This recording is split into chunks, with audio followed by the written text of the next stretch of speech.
to start with just a few little concepts, sort of things that are playing around in my head.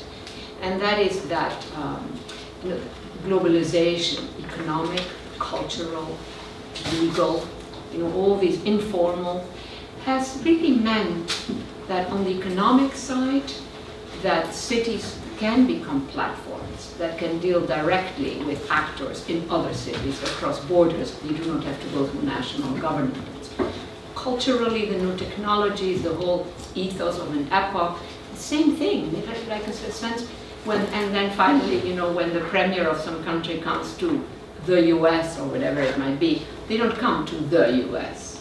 They don't know almost anything about the US probably. They come to DC or to New York or to Chicago. So there's really a whole bundle of things. Now, issues that I would love to see brought into the conversation, and I think Vishaan and Alex probably can do that beautifully, is this question of urban space. So given all this larger geopolitical space, global cultural space, etc., where cities can sort of deal directly, or actors in cities can deal directly with each other, what about urban space?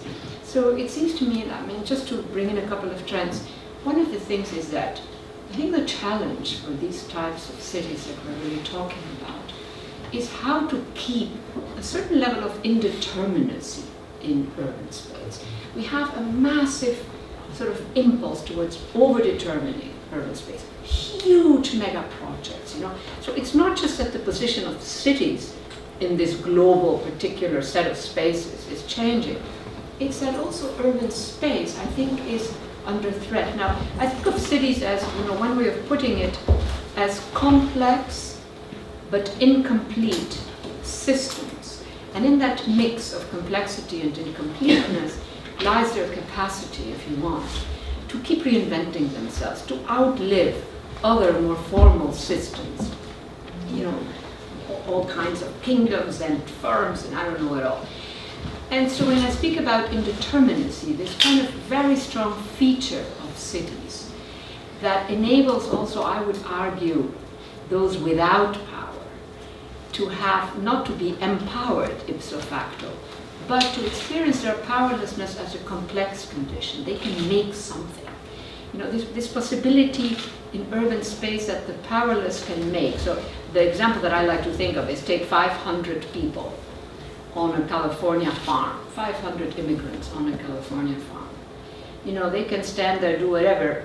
Their powerlessness is elementary. Those same people, not different people, those same people in the context of urban space can actually manifest, can make something. They can transform a neighborhood into a sub-economy, etc., etc.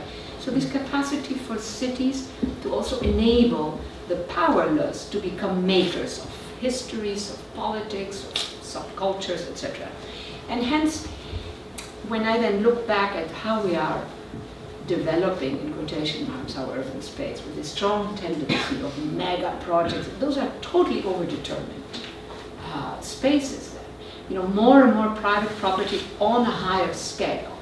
So for me, when then I come back to this role of this ascendant of cities in the geopolitics of the economies, the economy of culture, of etc., who are the actors who can benefit from this transnational urban space, given that the space of cities and the enablements that they have historically provided to the less powerful are also getting sort of flattened, if you want, in overdetermined logics for how urban space should be used. So again, I just want to keep navigating both the vector of mayors ruling the world. Well, power is always problematic for me, Ben, the ruling part is. But this notion that cities are actors also in global geopolitics and global culture, etc., versus who are then the actors in these cities, who are thus enabled.